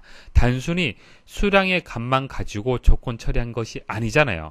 수량값만 가지고 20보다 크다, 30보다 크다 이런 식으로 상수값을 가지고 비교 판단한 것이 아니고 함수의 결과의 값을 가지고, 그러니까 17.7 정도 되는 평균값을 가지고 그 값을 가지고 비교 판단하는 겁니다. 그래서 에버리지 함수를 이용한 이 값을 임시적으로 저장할 가상의 필드명, 항목명이 필요해요. 그게 평균이 되는 겁니다. 꼭 평균일 필요는 없어요. 다른 값을 주시면 되는데 수량과는 달라야 됩니다. 아시겠습니까? 항상 함수, 고급 조건을 주실 때는 이제 함수가 이용이 되는데, 함수가 이용이 되어서 조건 처리가 될 때는 거래 일자 이렇게 입력하시면 안 돼요. 거래월 이런 식으로 목록에 나와 있는 항목의 이름하고 다르게 입력을 하셔야 됩니다. 자, 그 이유는 함수가 이용이 되었고 이 데이터만 가지고 조건 판단하는 것이 아니라 이 데이터에서 또 다른 데이터가 만들어져서 그 데이터가 거래월이라는 임시 데이터로 저장이 된 거예요. 그래서 저장될 공간을 미리 만들어 줘야 되는 겁니다. 그래서 거래월 평균이라고 항목의 명을 이제 목록에 나와 있는 항목명과 다르게 입력을 한 겁니다. 자, 중요합니다. 잘 이해를 하셔야 돼요. 자, 보기 보시면은 분명히 이 조건이 여기도 이렇게 나와 있죠. 조건은 동일해요. 그죠? 조건은 동일한데 이렇게 항목의 이름이 다르다. 거래일자, 수량은 사용할 수 없다. 조금 전 보여드린 것처럼 결과가 안 나옵니다. 그래서 다른 이제 항목의 이름으로 주셔야 되고요. 자, 이름을 생략하셔도 상관이 없어요. 이름을 아예 안 주셔도 상관없습니다. 자, 그래서 고급 필터는 이제 함수나 계산식을 이용해서 조건으로 지정하는 경우 좀 주의를 하셔야 되고요. 조건 지정 시 조건 필드명은 원본 필드명과 다른 필드명을 입력을 해야 된다. 아니면 생략해야 된다. 자, 조건의 필드명이 원본 필드명과 달라야 하고 기준셀은 자, 기준셀이란 것은 현재 C 두 번째, 자, D 두 번째죠. D 두 번째하고 A 두 번째가 되겠네요. 자, 이 두 개의 셀이 되겠습니다. 자, C 두 번째하고 C 두 번째가 아니고 A 두 번째입니다. 오타네요. 자, A 두 번째하고 D 두 번째가 이제 기준 셀이 되는 거죠. 기준 셀이 되는데 다음에는 세 번째 행, 네 번째 행, 다섯 번째 행 이런 식으로 행은 상대 참조될 수 있도록 그렇게 조건을 주셔야 됩니다. 자, 전체 범위는 절대 참조를 사용을 해야겠죠. 자, D 두 번째에서 D 10번째까지. 자, 여기서 여기까지는 평균을 구할 때 평균값의 범위는 항상 고정되기 때문에 절대 참조를 사용을 해야 됩니다. 다음 중 외부 데이터 가져오기에 대한 설명으로 옳지 않은 것은, 자, 외부 데이터 가져오기에 대해서 아직까지 이해가 안 되시는 분들 분명히 계실 겁니다. 자, 설명을 다시 드릴 테니 잘 들어보십시오. 자, 이번 문제를 풀이를 할 수 있으면 외부 데이터에 대해서 많은 이해를 하실 수가 있을 겁니다. 자, 1번부터 한번 보도록 하죠. 외부 데이터 가져오기에서 액세스를 이용하면 원본 데이터의 변경사항이 워크시트에 반영되도록 설정할 수 있다. 자, 일단 외부 데이터를 가져오는 방법은 여러 가지가 있습니다. 여러 가지가 있는데 액세스 파일을 이제 가져온다는 얘기죠. 가지고 와서 자, 그 액세스 파일이 이제 원본 데이터가 될 거고, 자, 그 원본 데이터가 변경이 되었을 때 워크시트, 그러니까 엑셀에서도 그것을 반영시킬 수 있느냐, 자, 그것을 얘기를 하는 겁니다. 자, 외부 데이터를 가져오는 방법은 데이터에 가서 뭐 액세스, 웹, 텍스트, 뭐 기타 원본 여러 가지가 있죠. 그 중에서 액세스 파일을 가지고 오겠습니다. 자, 바탕화면에 있는 액세스 파일을 하나 가지고 오고요. 가져오려는 액세스 파일에는 테이블 1, 테이블 2에서 테이블이 두 개 있습니다. 그 중에서 첫 번째 테이블을 가지고 오겠습니다. 자, 가지고 온 결과가 되겠습니다. 테이블 1에 있는 테이블을 그대로 엑셀 파일에서 가지고 왔습니다. 그럼 제가 자, 이 사원 번호가 첫 번째 레코더가 1이잖아요. 그죠? 자, 1 이 값을 원본 데이터에서 수정을 하고 그 수정한 데이터가 엑셀에서도 반영이 되는지 보여드리겠습니다. 자, 일단 창은 닫도록 할게요. 자, 액세스 2003 프로그램이 되겠습니다. 뭐 프로그램은 중요한 것은 아니고요. 자, 테이블에 있는 값을 변경을 할게요. 자, 값을 이렇게 변경을 했습니다. 자, 그리고 엑셀 파일을 가지고 오겠습니다. 자, 엑셀 파일을 가지고 왔는데 어떻게 되었습니까? 자, 가지고 왔다고 해서 변경된 내용이 반영이 되었습니까? 아니죠. 반영시키는 방법은요. 자, 여기서 모두 새로 고침을 클릭을 하셔야 돼요. 자, 그래야만 수정된 내용을 반영을 할 수 있습니다. 자, 변경된 내용을 반영을 할 때는 테이블 연결 모두 새로 고침하게 되면은 변경된 내용을 반영을 시킬 수가 있습니다. 그래서 반영되도록 설정할 수 있다라고 설명을 했기 때문에 이것은 맞는 설명이죠. 자, 2번 설명 잘 들으십시오. 데이터, 외부 데이터 가져오기. 기존 연결을 이용하면 마이크로소프트 쿼리에서 작성한 쿼리 파일의 실행 결과를 워크시트로 가져올 수 있다. 자, 쿼리에 대해서 여러분들 개념 잡으셔야 됩니다. 쿼리. 조금 전 제가 엑세스 파일에서 탭을 하나를 가지고 왔죠. 탭을 하나를 가지고 왔는데, 여러분들이 필터를 사용하는 목적하고 동일합니다. 쿼리는, 필터를 이용을 해서 내가 필요로 하는 데이터만 그 표시를 하는 경우가 있잖아요. 그렇죠? 자, 그와 같은 경우에 쿼리를 이용을 하시면 됩니다. 쿼리를 이용하게 되면은 이제 근무 연수가 뭐 15년 이상이다, 15 이상이다 라는 조건을 만족하는 그때의 데이터들만 가지고 와서 외부 데이터 가져오기를 할 수가 있어요. 자, 하는 방법은요. 자, 쿼리를 먼저 만드셔야 됩니다. 자, 마이크로소프트 쿼리 실행을 하시고요. 자, 실행을 하시면은 자, 어떤 데이터를 가져올 건지 선택을 할 수 있습니다. 자, 액세스 파일을 선택을 하겠습니다. 그리고 바탕화면에 있는 액세스 파일 하나를 선택을 하고요. 자, 가져올 표시할 데이터를 테이블 1에 있는 모든 필드를 일단 가지고 오겠습니다. 자, 지금 설명드린 이런 과정들은 자세하게 모르셔도 됩니다. 중요한 건 아니고요. 그리고 제가 조금 전 어떻게 말씀을 드렸습니까? 자, 필터링을 하는데 쿼리를 어떻게 만든다고 말씀을 드렸습니까? 자, 근무 연수가 15년 이상인, 15 이상인 데이터만 만들겠다. 쿼리로 만들겠다. 그렇게 말씀을 드렸죠. 그래서 조건 처리할 필드를 선택을 하시고, 자, 15 이상 이렇게 다음 버튼 누르시면 됩니다. 정렬이 포함이 되는데 정렬은 하셔도 되고 안 하셔도 되고 일단 넘어가겠습니다. 자, 넘어가게 되면은 쿼리 마법사가 이제 끝나는 단계인데요. 현재 이 결과를 엑셀 파일에다가 바로 넣을 수도 있고요. 자, 쿼리 파일을 편집할 수도 있습니다. 그리고 쿼리를 저장할 수도 있습니다. 자, 일단 편집을 하고 그 다음 저장을 할게요. 자, 편집하는 방법은요. 여기서 선택을 하시고 마침 버튼 누르시면 됩니다. 자, 조금 전 제가 조건을 준 것이 위쪽에 표시가 되어 있네요. 자, 근무 연수가 15 이상이다. 그때의 레코드, 해당되는 값들만 이렇게 표시가 된 겁니다. 자, 물론 이 조건들은 변경할 수가 있고요. 표시되는 필드는 여기에 표시가 되는 겁니다. 자, 저장 버튼 누르고요. 바탕화면에 쿼리를 저장을 하겠습니다. 쿼리 확장자는 DQY가 되겠습니다. 데이터베이스 쿼리. 저장 버튼 누르시고요. 자, 이렇게 해서 쿼리를 여러분들이 만들 수가 있어요. 쿼리 만들고요. 그 만든 것을 엑셀에서 가져올 수 있습니다. 자, 어떻게 되었습니까? 내가 원하는 데이터만 쿼리를 만들어서 표시가 되었죠. 필터링 하는 거와 동일합니다. 필터링 하는 거하고 동일해요. 내가 원하는 데이터가 있지만은 이 원본 데이터에서 어떤 조건에 맞는 그 조건에 맞는 결과만 보고 싶다. 그때는 쿼리를 만드시면 돼요. 그래서 쿼리 만드는 과정을 제가 보여드린 겁니다. 쿼리 만드는 것은 기타 원본에 가서 마이크로소프트 쿼리 이용하게 되면은 쿼리 마법사가 실행이 되면서 단계 진행이 되면은 쿼리를 만들 수가 있습니다. 자, 그럼 만든 쿼리를 연결할 때는 어떻게 하느냐? 만든 쿼리를 실행할 때, 자, 기존 연결 선택을 하십시오. 기존 연결 선택을 하시고요. 찾아보기 클릭을 하시고 조금 전 만들었던 쿼리를 선택하시면 돼요. 자, 그리고 열기 버튼 누릅니다. 자, 열기 버튼 누르시면은 또 여러분들이 원하는 위치에 그 결과를 또 가져올 수 있습니다. 이해하시겠습니까? 자, 그래서 이번에 대한 설명 맞죠?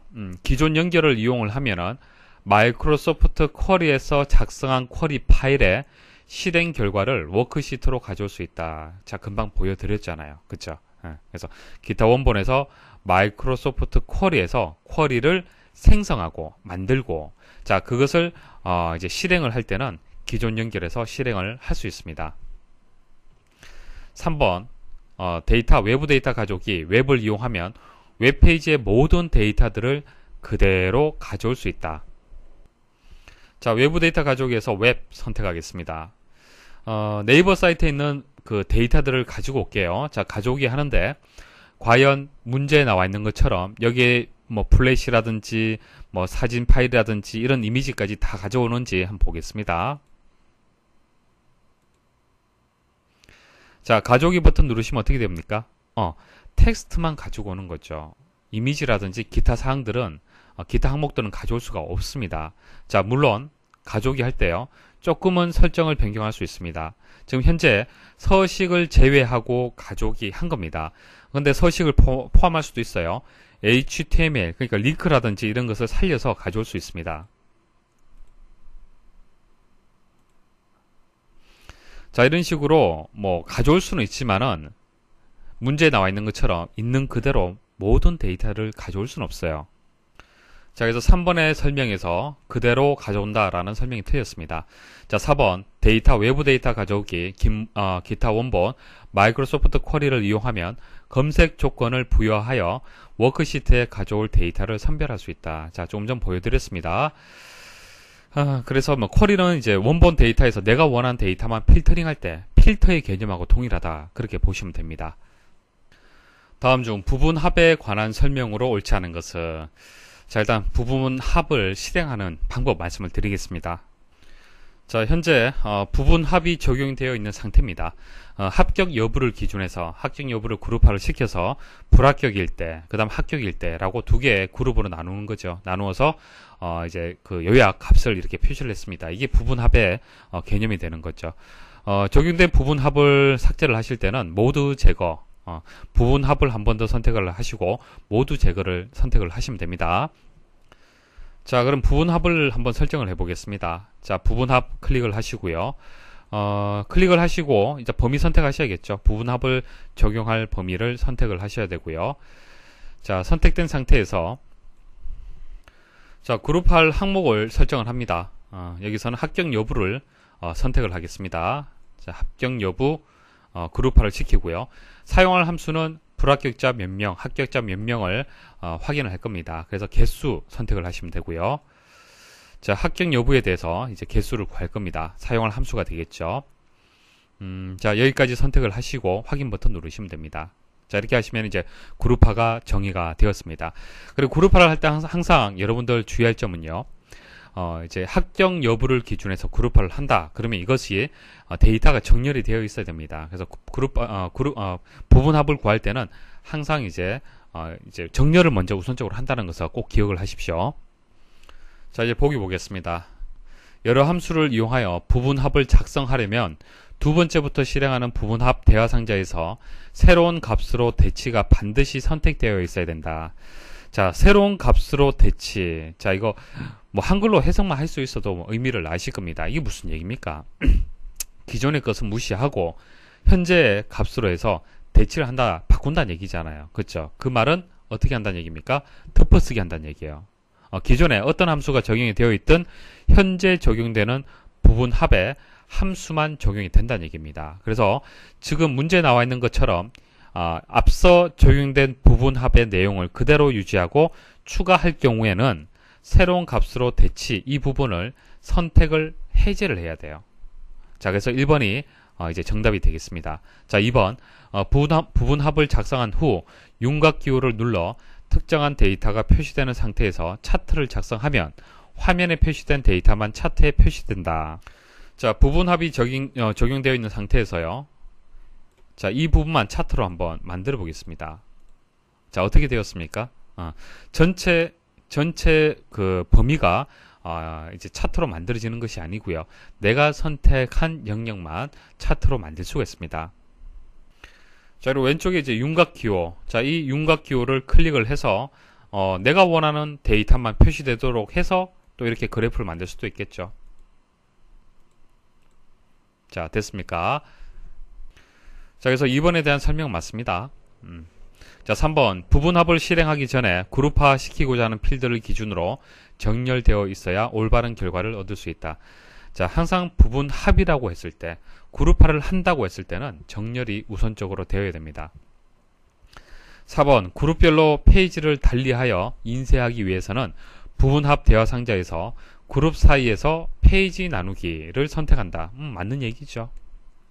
자, 그룹 사이에 페이지를 나누는다. 그냥 그룹이 만일 2개다. 그러면 2개를 각각의 페이지로 해서 인쇄를 하고 싶다. 이때는 체크를 하시면 됩니다. 다음 주 목표값 찾기에 관한 설명으로 옳지 않은 것은 1번 목표값 찾기는 수식이 사용된 셀에서 수식으로 구하려는 결과값은 알고 있으나 그 결과값을 얻기 위해 필요한 수식 입력값을 모르는 경우에 사용하는 기능이다. 자, 아래쪽 보십시오. 제가 어떻게 말씀을 드렸습니까? 본 강의에서. 자, 평균은 이제 수식을 이용해서 만들어졌겠죠. 자, 이 세 개의 데이터를 가지고 평균이 계산이 될 겁니다. 그러면 이제 데이터베이스 일반의 값에 따라서 평균값도 바뀐다는 얘기인데, 내가 원하는 목표값은요, 이 평균값이 60이 되기를 원하는 거예요.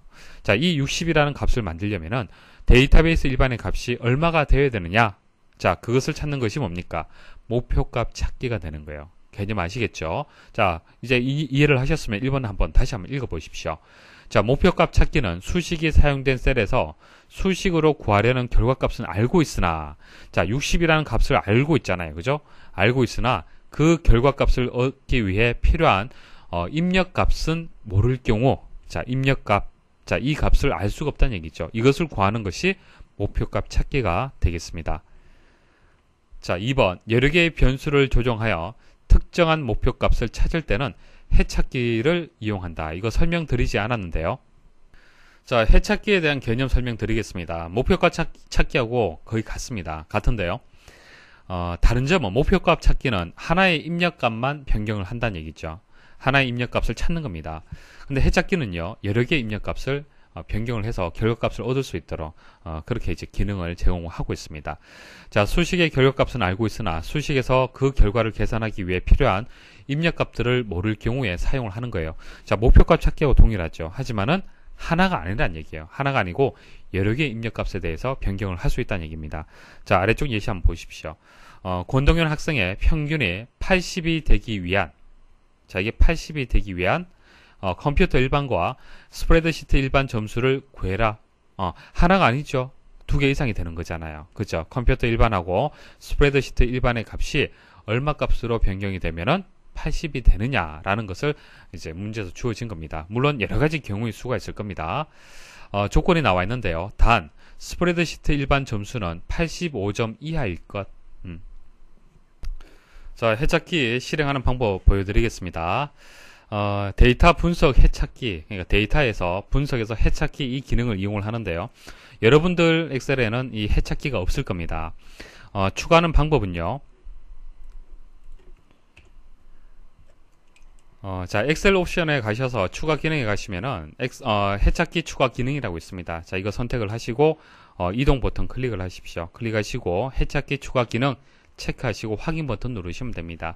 해찾기는 잘 사용하지 않기 때문에 엑셀 옵션에서 여러분들이 이제 수동으로 직접 추가를 하셔야겠습니다. 자, 해찾기 버튼 클릭을 하겠습니다. 자, 클릭을 하면은 해찾기 이런 대화 상자가 나옵니다. 대화 상자에서 수식이 포함되어 있는 목표 셀을 선택을 하셔야 되고요.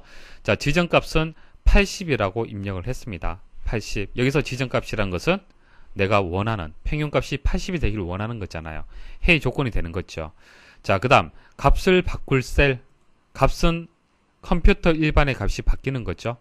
그래서 C 두 번째부터 D 두 번째까지. 자, 여기서 여기까지가 값이 변경이 될 겁니다. 자, 그리고 이제 조건을 이제 조금 전 D 두 번째, 그러니까 스프레드시트 일반은 85점 이하다 그렇게 얘기를 했잖아요. 그죠? 자, 그것을 추가를 한 겁니다. 자, 삭제하고 다시 한번 추가를 해볼게요. 추가 버튼 누르시고 자, 80점 이상, 85점 이상이죠. 자, 이렇게 해서 추가 버튼 누르시면 됩니다. 자, 그리고 확인 버튼 누르시면 됩니다. 자, 취소 버튼 누르세요. 자, 이렇게 해서 취소 버튼 누르시면은 조건이 이렇게 추가가 됩니다. 자, 그래서 목표 셀, 그리고 해 조건, 값을 바꿀 셀, 그리고 이제 제한 조건을 이렇게 추가로 입력을 해주시면 됩니다. 자, 실행 버튼 누르시고요. 자, 실행 버튼 누르시면 구한 해로 바꾸는다. 예, 확인 버튼 누르시면 됩니다. 자, 확인 버튼 누르시면은 값이 이렇게 변경이 되었죠. 자, 그래서 2번에 대한 설명 맞습니다. 여러 개의 변수를 조정하여 특정한 목표 값을 찾을 때는 해찾기를 이용한다.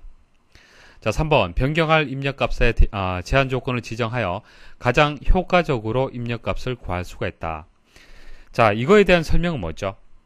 자, 변경할 입력값의 제한 조건을 지정하여, 자, 조건을 지정해서 가장 효과적인 입력값을 구하는 것은요, 해찾기에 대한 설명입니다. 그래서 3번은 목표값 찾기에 대한 설명이 아닙니다.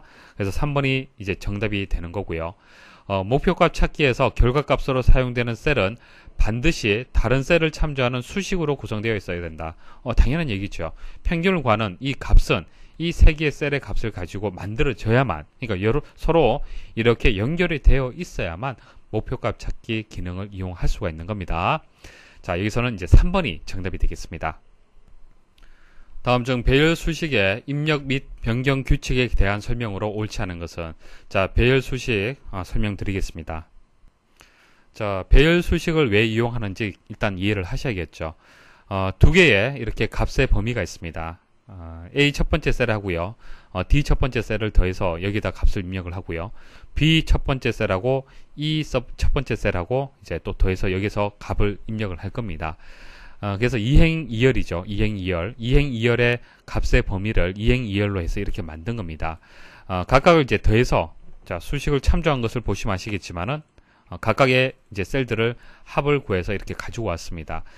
뭐 이렇게 구하셔도 되지만은 배열 수식을 이용하게 되면 쉽게 구할 수가 있죠. 자, 배열 수식을 적용할 범위를 선택을 하시고요. 수식은 한 번만 입력하시면 돼요. 자, 이 범위에서, 자, 이 범위를 더한다. 그리고 엔터 입력하시는 것이 아니라 컨트롤 시프트 엔터 입력하시면 돼요. 자, 한 번에 데이터가 다 입력이 되죠. 한 번에 데이터가 다 입력이 돼요. 그리고 마우스를 클릭해 보시면 아시겠지만은 수식 입력줄에 동일한 수식이 입력되었죠. 이게 배열 수식이 되는 겁니다. 각각의 수식이 존재하는 것이 아니라 이 전체가 하나로 해서 수식을 입력을 한 겁니다. 그렇기 때문에 만일 수정을 하겠다, 뭐 이런 식으로 수정을 하겠다, 그래서 엔터 입력하잖아요. 입력하면 안 돼요. 배열의 일부분을 변경할 수 없습니다. 이렇게 나오는 겁니다. 만일 변경하려면은 전체를 범위 선택을 하시고 다시 입력을 하셔야 돼요. 자, 1번 보기 보겠습니다. 배열 수식을 입력하거나 편집할 때는 컨트롤 시프트 엔터 키를 눌러서 수식이 올바르게 눌러야 수식이 올바르게 실행이 된다. 맞죠? 꼭 기억을 하셔야 되고요. 수식에 사용되는 배열 인수들은 각각 동일한 개수의 행과 열을 가져야 된다. 기본 조건이죠. 행열의 값이 동일해야 됩니다. 그러니까 행이 2가 되고 열이 2가 되면은 더하는 값도 그런 구성으로 되어 있어야 되고 결과도 그렇게 나오죠. 자, 아래쪽 예시를 보시면은 배열 수식은 배열을 이용해서 작성한 수식을 얘기를 하는 거고, 여러 조건들을 한 번에 처리할 때 사용하는 그런 방식이 되겠습니다. 바깥쪽에 이렇게 괄호가 붙죠. 괄호가 붙고요. 자, sum 함수를 이용한다. 그러니까 배열 수식에 들어갈 수 있는 인수들은 함수 들어갈 수 있고요. 그 다음 배열 A 첫 번째에서 C 첫 번째다. 이게 배열이 되겠죠. 그 다음 배열의 상수도 들어갈 수 있습니다. 상수 1, 2, 3 해서 직접적으로 값을 입력할 수도 있습니다. 자, 그 다음 이런 연산자도 수식에 포함이 될 수가 있고요. 그래서 배열 상수는 배열 수식의 구성 요소로서 이렇게 괄호로 해서 입력을 해야 된다. 자, 배열 상수는 꼭 괄호로 해서 직접 입력을 하셔야겠습니다. 자, 그래서 2번은 맞는 설명이죠. 동일한 개수의 행과 열을 가져야 되고요. 자, 3번 배열 수식의 일부만을 이동하거나 삭제할 수는 있으나 이동하거나 삭제할 수는 있으나 이거 설명 틀렸네요. 자, 일부분에 대해서 어떤 그 조작을 할 수가 없습니다. 자, 전체 배열 수식을 이동하거나 삭제할 수는 없다. 자, 전체 배열 수식 전체를 이동하거나 삭제할 수는 있어요. 하지만은 일부분을 이동하거나 삭제할 수는 없습니다. 그래서 설명이 틀렸네요. 4번 배열 상수는, 자, 중괄호를 직접 입력하여 상수를 묶어야 된다. 자, 보통 우리 수식에서는 이렇게 그대로 두시면 되겠지만은 배열이란 것을 의미를 하기 때문에 이렇게 중괄호로 묶어 주셔야 됩니다. 다음 매크로에 대한 설명으로 옳지 않은 것은, 자, 서브에서 엔드 서브, 시작과 끝을 나타내는 거고요. 자, 매크로 보시면은 뭐 바로가기 키는 컨트롤 A로 설정이 되었네요. 자, 레인지, 범위를 뜻하는 거죠. A 두 번째에서 E 여덟 번째까지를 선택한다. 셀렉트. 자, 셀렉트한 것을 셀렉션해서 폰트 볼드. 자, 폰트의 볼드를 이제 true로 설정을 했죠. 한마디로 진하게 하겠다는 얘기입니다. 진한 색으로 표시를 하고요. 자, with and with는 뭡니까? and with는 개체 이름을 중복해서 입력하는 것을 생략하는 거죠. 자, 위쪽에 셀렉션에서 폰트라고 입력이 되어 있잖아요. 그죠? 그 다음에 점 name, 점 size. 자, 위에 있는 직접적으로 입력하는 그 이제 명령문하고 with and with를 이용한 명령문을 보시면은 좀 더 간단하다라고 볼 수 있습니다. 그래서 앞쪽에 셀렉션 폰트가 각각 다 생략이 되었죠. 그래서 중복 입력을 생략할 때 with and with 문을 이용을 합니다. 자, 결과적으로 선택한 범위에 대해서 폰트의 어떤 설정을 변경을 하는데 볼드하고 네임하고 사이즈를 변경한다. 자, 그런 매크로를 지금 얘기를 하는 겁니다. 그래서 A라고 만일 입력을 했으면은 A라고 입력한 거에 대해서 이 부분은 이렇게 설정을 하겠다는 얘기죠. 자, 1번 보시면요. 자, 매크로 기록 시 활성화되었던 시트에서만 매크로의 실행이 가능하다. 이거 아니죠. 자, 우리가 매크로를 기록할 때 어떤 방식으로 기록할 수 있습니까? 자, 물론 현재 통합 문서에 매크로를 기록할 수 있습니다. 자, 그것은 현재 통합 문서가 실행이 되었을 때 그 매크로를 실행할 수가 있는 거죠. 하지만은 자주 사용이 되는 매크로 같은 경우에는 개인용 매크로 통합 문서로 저장을 할 수가 있죠. 자, 개인용 매크로 통합 문서로 저장된 경우에는 워크시트를 열지 않아도 실행을 할 수 있습니다. 그렇죠. 자, 특별한 이름으로 해서 저장이 되죠. 자, personal.xlsb라는 이름으로 해서 저장이 됩니다. 자, 이것은 해당 통합 문서가 이제 활성화되지 않는다 하더라도 활성화되지 않아도 실행이 가능합니다. 자, 2번 매크로 이름은 매크로 1이다. 매크로 1. 자, 여기 매크로 이름이 있네요. 자, 매크로 기록 시 컨트롤 A를 누르면은 매크로 1 매크로가 실행되도록 바로가기 키를 지정하였다. 자, 여기 있고요. 자, 매크로를 실행하면은 A 두 번째에서 E 여덟 번째 영역의 서식이 글꼴 스타일, 글꼴 스타일이 굵게. 그 다음, 글꼴은 바탕체. 자, 글꼴의 크기는 11로 변경이 된다. 자, 볼드. 자, 굵게 됐고요. 바탕체 11. 맞죠? 그래서 1번이 정답이 되겠습니다. 다음 프로시저가 실행된 후, 루프 n의 값으로 오른 것은, 자, 각각의 변수의 값이 어떻게 바뀌었는지 잘 추적을 해 보십시오. 자, 서브, 엔드 서브. 자, 루프 n은 0으로 초기화가 되었습니다.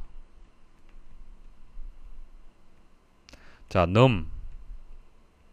자, num도 10이네요. num은 10이 되었습니다. 자, do해서 루프까지 해서 이제 반복문이 되겠습니다. 자, 반복을 하는데, 일단 num의 값이 마이너스 1이 되었네요. 자, 추적을 잘 해보세요. 자, 8이 되었고요. 그 다음 루프 n은 플러스 1이 되었습니다. 됐죠? 자, 그 다음 조건을 판단하는데 num이 8을 초과하느냐. 자, 초과하잖아요. 그죠? 만족합니다. 만족하면은 다시 루프문을 또 반복을 하는 거죠. 자, num을 마이너스 2. 자, 루프 n은 플러스 1. 자, 조건 판단하면 또 어떻습니까? 자, 현재 6이 되기 때문에 또 조건 만족하잖아요. 또 반복. 마이너스 1을 하면은 4. 플러스 1을 하면은 3. 자, 조건 비교 판단하면 어떻게 됩니까? 만족하지 않잖아요. 그럼 빠져나오는 거죠. 자, 이 반복문은 이제 빠져나오는 거예요. 자, 메시지 박스를 통해서 루프를 해서 %, 루프 n의 값을 이제 표시를 하는 겁니다. 화면에 표시를 하는데 문제에서는 그때의 루프 n의 값을 구해라 라고 했기 때문에 결과는 3이 되겠습니다. 자, 이런 문제들은 직접 여러분들이 변수의 값이 어떻게 바뀌는지 추적을 하셔야 돼요. 다음 중 홈 탭의 편집 그룹에 찾기 및 선택 명령을 이용하여 찾을 수 없는 것으로 옳은 것은, 여러분도 뭐 암기할 수밖에 없겠죠. 찾기 및 선택을 클릭을 하시면요. 뭐 찾기, 바꾸기, 이동 옵션 뭐 여러 가지가 있습니다. 그 중에서 이제 우리가 셀에다 값을 입력을 할 때 뭐 2, 4 이런 식으로 입력하는 것은 상수죠. 상수가 되는 거고요. 수식은 등호에서 2 더하기 뭐 4 이런 식으로 입력이 되면 이것은 수식입니다. 그 다음 메모도 추가할 수도 있고요. 조건부 서식도 지정할 수 있잖아요. 그렇죠? 자, 이렇게 설정이 되어 있는 것을 찾을 수가 있습니다. 근데 수식 찾고 메모 찾고 조건부 서식, 상수는 찾을 수 있는데 표 서식이라는 것은 찾을 수가 없습니다. 메뉴에 없잖아요. 그렇죠? 그래서 4번이 정답이 되겠습니다.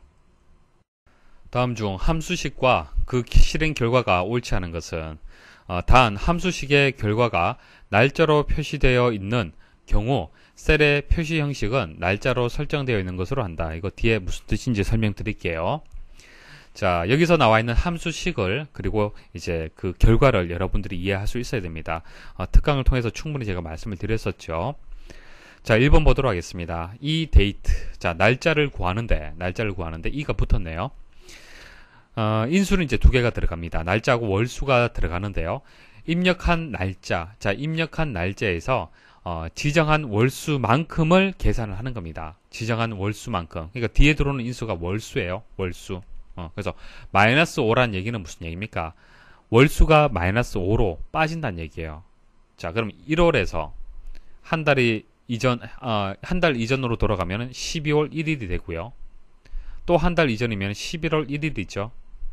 10월 1일, 9월 1일, 8월 1일이죠. 5개월 이전의 날짜는 8월 1일이 되는 겁니다. 그래서 1번은 맞는 설명이에요. 자, 맞는 설명인데, 자, 이 함수에서 반환하는 결과는요, 1년 번호입니다. 1년 번호. 그러니까 1900년 1월 1일에서 1개월, 자, 플러스 1이 되기 때문에 2월 1일이 되겠죠. 2월 1일이 돼요. 근데 그 2월 1일이 날짜 형식으로 반환되는 것이 아니고요. 기본적으로 1년 번호 형식으로 반환이 됩니다. 1년 번호. 1월 1일은 1일, 1월 2일은 2일, 2가 되는 거고, 1월 3일은 3이 되고, 1월 4일은 4가 되는 거예요. 이런 식으로 1년 번호를 매겼을 때 2월 1일은 32가 된다는 얘기입니다. 자, 이것을 문제에서는 단 이하에서 날짜로 설정되어 있는 것으로 한다 이렇게 되어 있습니다. 자, 여기에다가 셀 서식에서 날짜 형식으로 바꾸게 되면 2월 1일로 표시가 돼요. 그 뜻을 얘기를 하는 겁니다. 다른 게 아니고. 그래서 1번은 맞는 설명이고요. 자, 2번 month인데 EO가 붙었네요. 자, end of 월의 마지막 날짜를 좀 뜻하는 겁니다. 이 데이터하고 사용 방법은 같은데요. 자, 이 날짜에서 자, 5개월만큼 지난 날짜를 좀 얘기를 하는 겁니다. 그럼 언제를 얘기를 하는 겁니까? 5월 1일을 얘기를 하는 거죠. 6월 1일을 얘기를 하는 거죠. 근데 6월 1일이 답이 아니고요. 2호가 붙었기 때문에 마지막 날짜를 구해 주셔야 되는 거예요. 마지막 날짜. 그래서 정답은 6월 30일이 되는 겁니다. 주의하셔야겠죠. 그래서 2번이 정답이 되겠습니다. 자, 3번 네트워크 데이즈. 자, 날짜하고 날짜가 주어지는데 그 날짜 사이에 실제 작업 일수를 구하는 겁니다.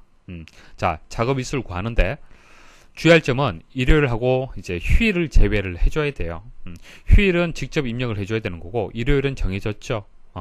자, 2012년 1월 1일부터 2012년 1월 10일까지의 총 날짜는요. 총 날짜는 9일입니다.